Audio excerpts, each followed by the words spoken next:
ఆత్మలోని శాంతము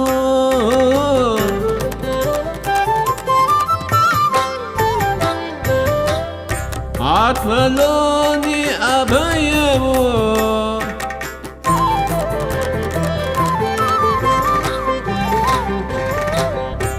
ఆత్మలోని శాంతము అని అభయము ఆత్మలోని శాంతము. స్వాధ్యాయ ప్రియులకు సర్వులకి అనిత నమస్కరిస్తూ న్యూ ఎనర్జీ కొత్తిల్లు ఓవెన్ 54వ అధ్యాయము చూద్దామండి.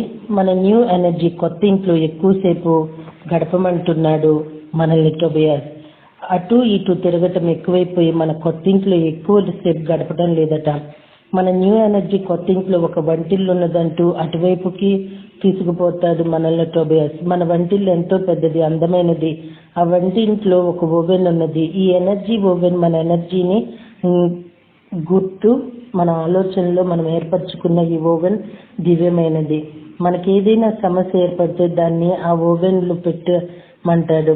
వంటకం ఓపెన్లో పెట్టి అది వండటం పూర్తయ్యే వరకు ప్రశాంతంగా ఎదురు చూసాం కదా, అలాగే సమస్యను ఓవెన్లో పెట్టాలి. ఇక దాని గురించి ఎలాంటి దిగులు లేకుండా పూర్తి నమ్మకంతో ప్రశాంతంగా ఉండిపోవాలి.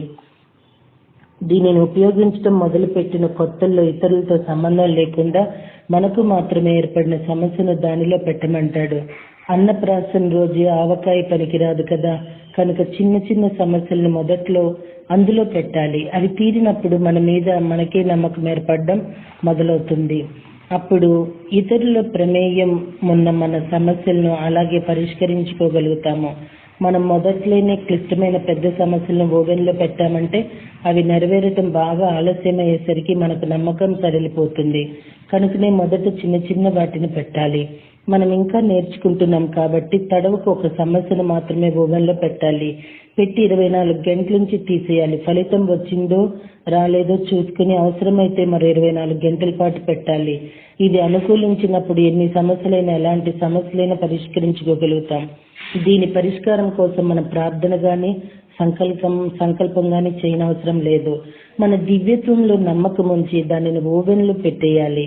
మనం న్యూ ఎనర్జీలో సృష్టికర్తలమయ్యే మార్గంలో ఇది ఒక దశ.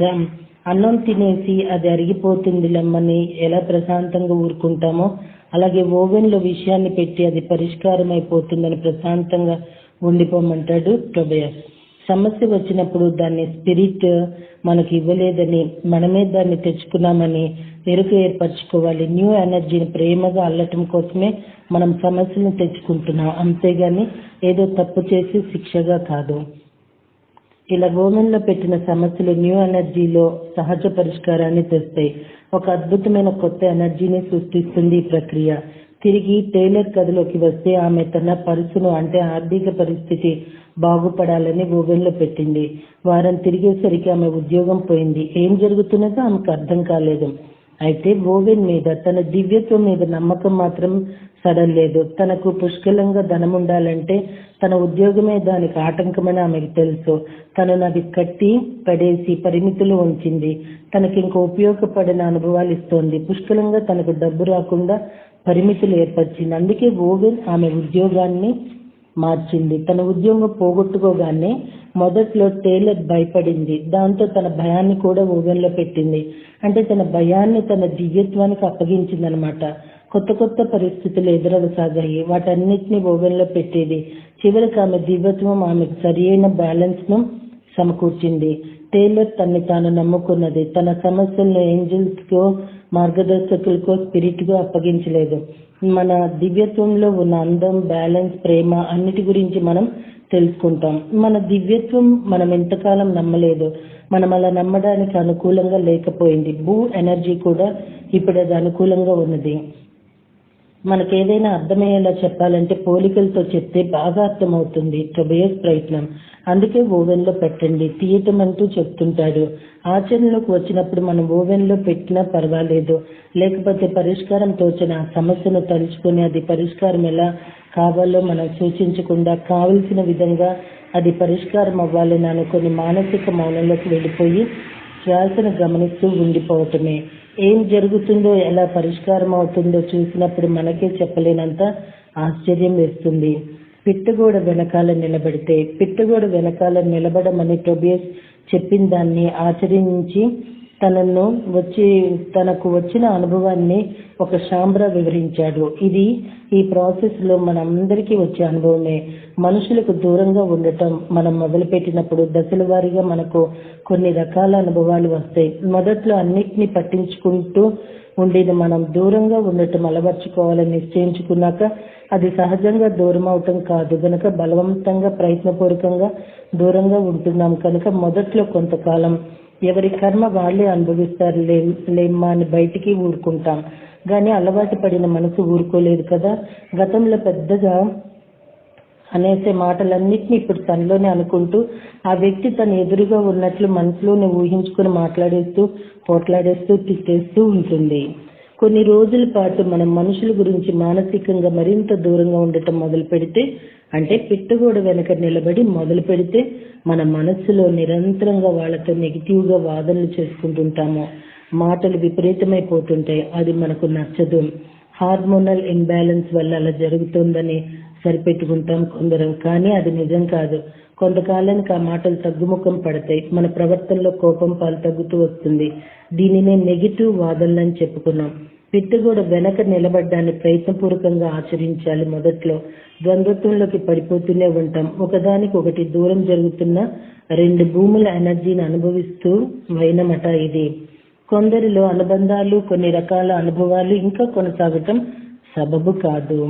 అలాంటి అనుబంధాలు దూరం అవుతున్న అనుభవం ఇది.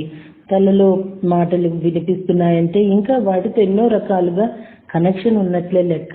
కొత్త భూమి ఎనర్జీ కొత్త స్థాయిలకు వెళ్లే కొద్దీ గతానికి మనల్ని కట్టిపడేస్తున్న పాత శృంఖలాలు ప్రేమలో కరిగిపోతాయి.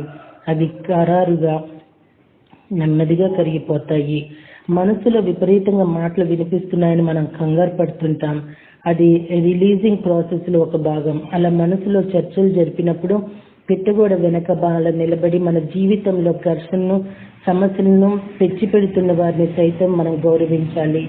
వాళ్ళు తప్పుల్ని ఎంచకూడదు. మనం అలా వారిని గౌరవిస్తూ పిట్టగోడ వెనక నిలబడేసరికి పాత ఎనర్జీలో మిగిలిపోయిన చివరి ముక్కలు కరిగిపోతాయన్నమాట. మార్పుల్ని ఆశించి ఆదరించాలి. ఈ మీటింగ్ కు సనందన కుటుంబం నుంచి ఒక వ్యక్తి వచ్చాడు. ఇక్కడ కుటుంబం అంటే ఎనర్జీ కుటుంబం అన్నమాట. ఆ వ్యక్తిని మనం యేషువా బెన్ జోసెఫ్ లేదా జీసస్ అంటాము. ఆయన మనందరి దగ్గరకు వచ్చి మన నొసట ముద్దు పెట్టుకుంటున్నాడు. ఈ మాటలు చెప్తున్నప్పుడు అక్కడ ఏర్పడిన ఎనర్జీకి టోబియాస్ ఎంత ఎమోషనల్ గా ఫీల్ అయ్యాడంటే మాట్లాడడం కూడా కష్టమే. కాసేపు మౌనం వహించాడు. మనం న్యూ ఎనర్జీ టెంప్లెట్ ను సృష్టించే కార్యక్రమంలో ఉన్నాము. మన చుట్టూ, మన లోపల ఎన్నో మార్పులు వస్తున్నాయి. ఈ మార్పు మనకు కొత్త శక్తిని తెచ్చిపెడుతుంది. దాంతో మనలో న్యూ ఎనర్జీ టీచర్స్ కావడానికి అవసరమైన బ్యాలెన్స్, ప్రేమ, సానుభూతి ఏర్పడతాయి. మన ఆరాల్లో క్రింజన్ రంగు కనబడడం మొదలవుతుంది. ఇది టీచర్ కావడానికి చక్కని గుర్తు. జ్ఞాని అయిన ఒక టీచర్ కావడానికి గుర్తు క్రింజన్ ఎనర్జీ. రాబోయే వాళ్లకు మనం టీచర్లు అవుతాము. ఓకే మాస్టర్స్, రేపు అగ్నిగోడలో మార్పు అంటూ తెలియజేస్తున్నారు. అదేంటో రేపు తెలుసుకుందామండి. Thank you very much.